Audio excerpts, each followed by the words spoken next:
COLA, I start my in-cab inspection, and from there I move into my tug test, and then I perform my service brake. I ask. So I'm gonna go ahead and start now. Ready? Okay, so first thing is I like to do is I'd like to come in, shut my door properly. I want to take a quick second to make sure that there's nothing underneath my clutch, brake, or accelerator that can cause them to stick. I also want to make sure that they're not wobbling left or right. I want to make sure they're properly rubber booted.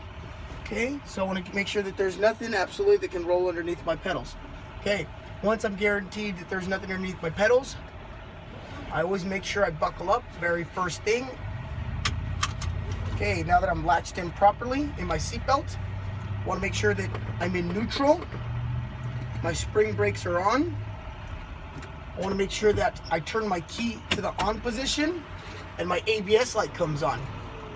As soon as my ABS light goes off, I'm guaranteed that my anti-lock brake system is working properly. So it just went off, so I'll now perform my safe start. Again, I want to make sure that I'm in neutral. Spring brakes are on. Clutch pushed in all the way to the floor. Turn on my truck. Okay, so the first part of my test is my colas. I want to make sure I test my governor cutout.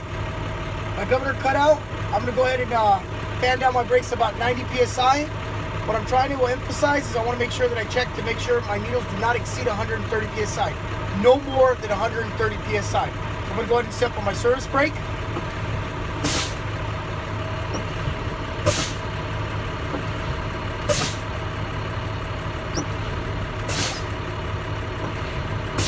Okay, my primary is at 90, my secondary is at 90. So I'm going to go ahead and accelerate between 1,000 and 1,500 and see when my needles stop rising.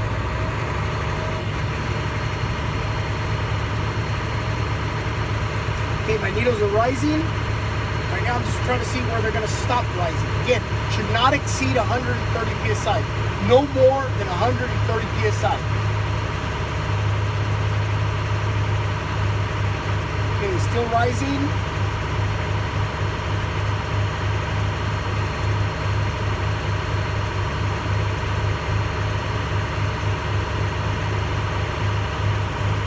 Still rising.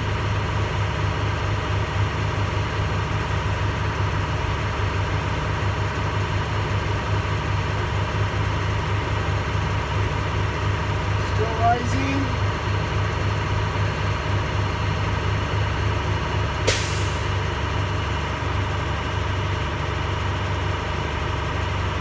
Okay, it looks like my needles stopped rising. Was successful. It did fall within, it did not exceed 130 PSI. Primary is at 120, secondary is at 120. It did not exceed 130 PSI, so that is a good governor cutout. What I'm going to go ahead and perform now is my governor cut-in. In order for my governor cut-in to be successful, my needles must start rising no less than 100 PSI. So my needles must start rising no less. Okay, so I'm going to go ahead and step on my service brake, about 5 to 10 pound increments, and wait 10 seconds after my needles have stabilized. So I'm going to go ahead and start now.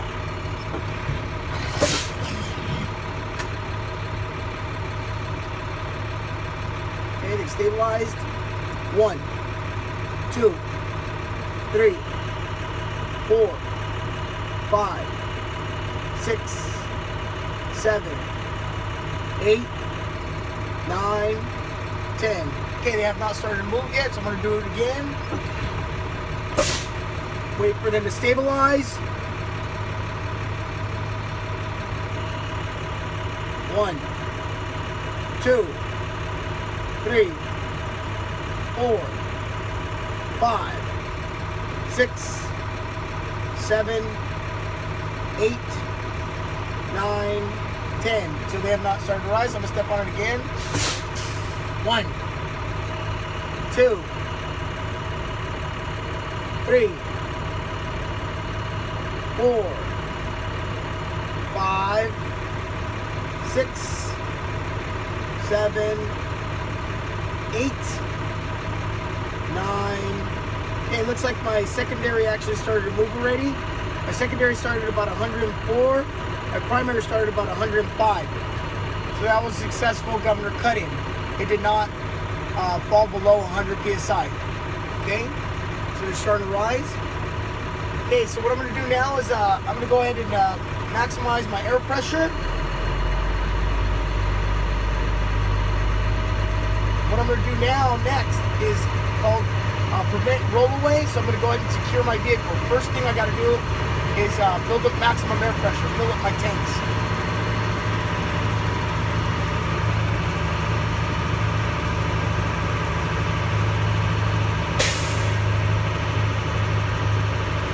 Okay, I've built up maximum air pressure. I did not exceed 130 psi. So I'm going to go ahead and secure my vehicle by putting my clutch all the way in. Go into the lowest gear available. Turning off my truck.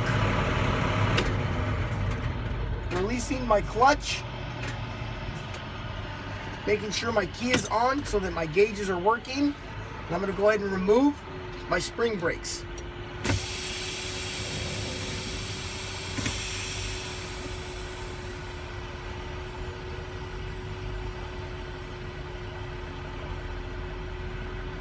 Okay, basically the only thing keeping me in place right now is due to the fact that I've got it in the lowest gear available, which is 1. That is secured my vehicle from rolling away. What I'm going to do next is my 460 applied test. So with your permission, if that's okay, I'd like to pull out my phone so I can time my 460 applied test. The next 60 seconds, I should not lose more than 4 psi.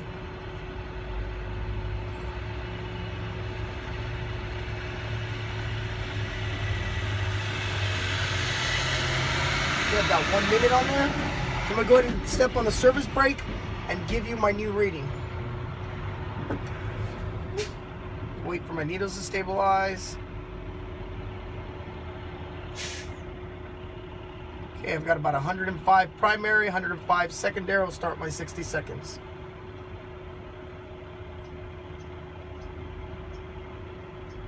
Okay, and I should lose no more than 4 psi in the next 60 seconds.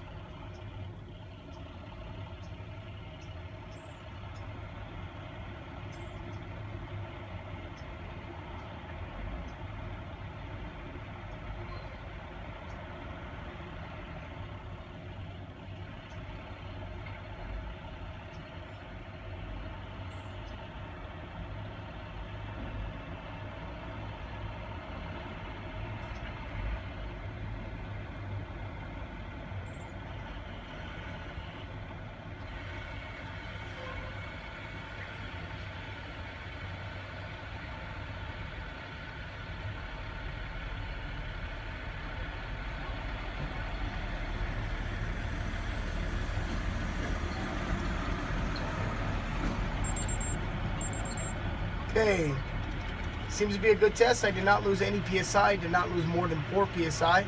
So it is a good 460 applied test. Primary stayed at about 106, 105 for my secondary. So that was a successful test. I'll now remove my foot off the brake and commence to my low air warning light and buzzer. In order for this test to be successful, this must come on between the range of 55 to 75.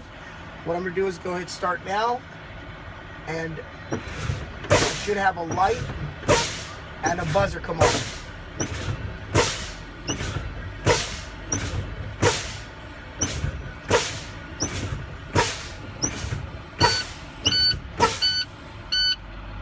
Okay, I'm going to wait for my needle to stabilize before I give my reading. Okay, as you can hear, that is my buzzer. As you can see, that is my light indicator on the primary, and I also have one on the secondary. Primary is at about 59, 58 for my secondary. So that was a successful test because it did fall within the range of 55 to 75. Next portion of my test, I'll be testing my pop out. In order for this to be successful, this must happen between the range of 20 to 45. So I'm going to go ahead and start now and let you know when each individual one pops out.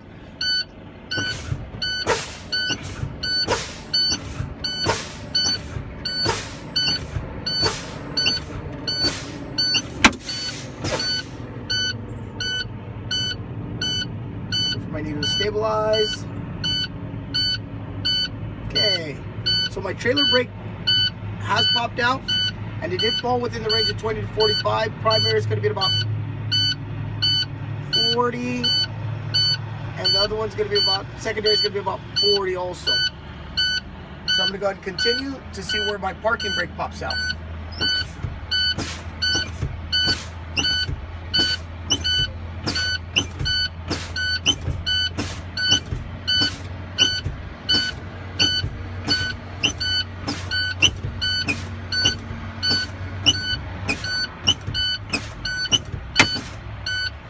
Okay, wait for it to stabilize. Okay, so my parking brake has popped out. Both of them popped out between the range of 20 to 45. Parking brake popped out. Primary, I'm going to call 28. And about 27, 28 on my secondary. So that was successful. It did fall within the range of 20 to 45. That was a successful colas test. What I'm going to go ahead and do now is perform another safe start and get rid of this buzzer for us so I can start my in-cab inspection. So I want to make sure that my spring brakes did come on. I want to make sure that my clutch is in. My truck is in neutral. My ABS light has already gone off, so I will go ahead and turn on my truck. Okay, to get rid of the buzzer, I'm going to go ahead and raise my RPM between 1,000 and 1,500. As soon as I get rid of this buzzer, which is kind of annoying, I'm going to go ahead and start my in-cab inspection.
Okay, now that I've got rid of my buzzer, I'm going to go ahead and start on my in-cab inspection. I always like to start up here on the left side. I like to look at my mirror, make sure it's not broken, not cracked, properly adjusted to my settings. It is also tight and secure to this bracket, and the bracket itself, I got to make sure that it is tight and secure to the cab of the truck. As I'm here, I like to make sure I check the door itself, make sure it opens and closes properly. I want to make sure I check the hinges, top and bottom. Make sure they're in good condition, not broken, not missing any hardware. They seem to be in good condition. Okay, as I get here to my windshield's got to be in good condition, not broken, not cracked, no illegal stickers. Should not have any cracks more than 2 inches. Okay, so it seems to be in good condition. As I look at my windshield wiper blades, I want to make sure they are making a good contact between the rubber and the glass, both of them. Also want to make sure that the blade itself is not broken, not cracked, in good condition. I want to make sure that I check the wiper arms.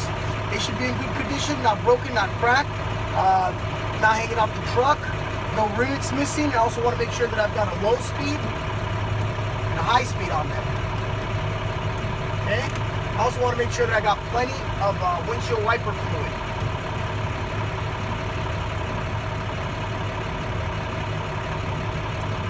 Okay? As I come around the cab, I've got my other mirror and my other door. I would check that mirror and that door just as thoroughly as I check this mirror and this door.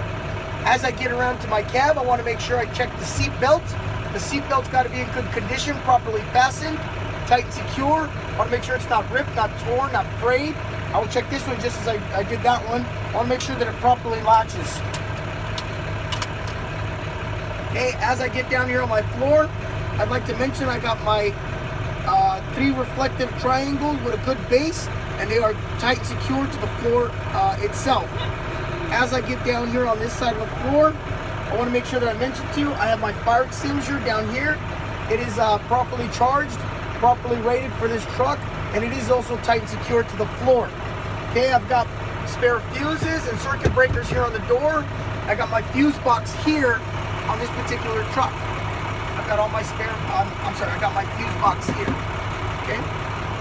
As I get down here, again, I want to make sure that all my pedals are in good condition, not wobbling, not broken. Also want to make sure they're properly rubber booted. As I work my way up through the steering column, I want to mention to you that here on the bottom, I've got my marker lights, my headlights, okay?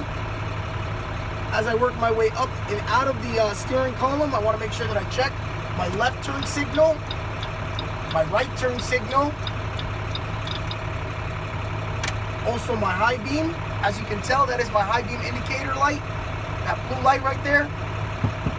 This one here, that's my high beam indicator light. Okay, so I'll go ahead and turn that off. Okay, like I said, left turn signal, right turn signal, independent system from my 4-way hazards. Okay, as I'm looking at my steering wheel's got to be in good condition, not broken, not cracked. It's a 20-inch steering wheel. 20-inch steering wheel should have no more than about 2 inches of free play on this guy, so it seems to be in good condition. Okay, as I'm looking at my steering wheel here in the center, I've got my horn. I'm going to go ahead and demonstrate it for you if you don't mind. Okay, as I get back here in through my gauges, I've got my water temperature. My water temperature must be working properly. It needs to be anywhere from 170 to 190 or according to manufacturer's recommendation. Okay, I've got my oil pressure. My oil pressure's got to be anywhere from 30 to 60 or according to manufacturer's recommendation. Okay, I've got my voltmeter, and it's got to be anywhere between 12 and 14 or according to manufacturer's recommendation. This one's running at about 14.2, so it is in good condition. That is the manufacturer's recommendation. Okay, I've got my primary air gauge here. I've got my primary air gauge here, my secondary air gauge here. They seem to be in good condition. I did not exceed 130 PSI, so they are working properly in good condition. Okay, I've got my heater right here.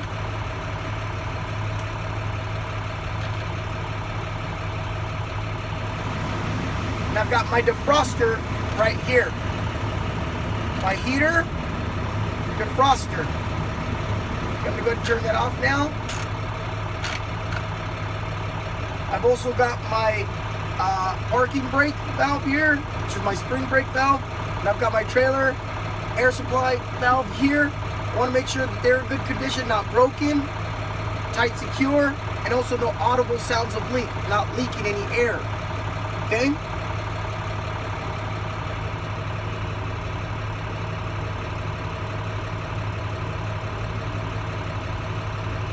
Okay.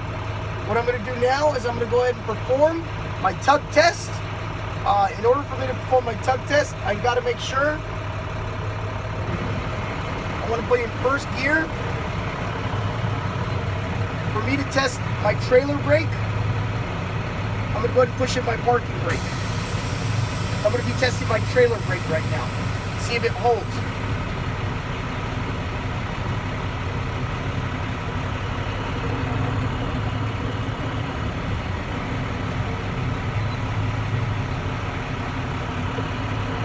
Seems to be holding just fine. Okay, so I'm going to go ahead and test I'm going to push in my trailer brake, and I'm going to check my parking brake.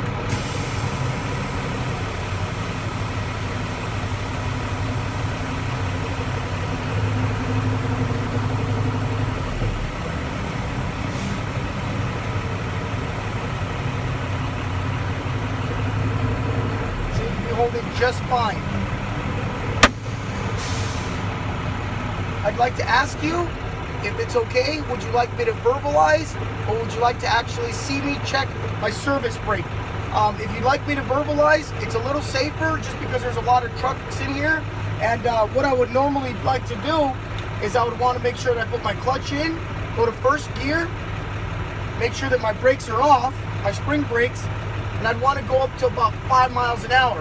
At about 5 miles an hour, I'm going to go ahead and be holding on the steering wheel, but I'm going to step on the brake pretty hard to make sure that my brakes are grabbing nice and evenly, and then my steering wheel is not jerking to the left or right, because if it would be jerking to the left or right, it would be a very good indication that my suspension is bad or that my brakes are out of adjustment. Okay, so would you like to see that, ma'am, sir? No? It's very violent. Okay, so got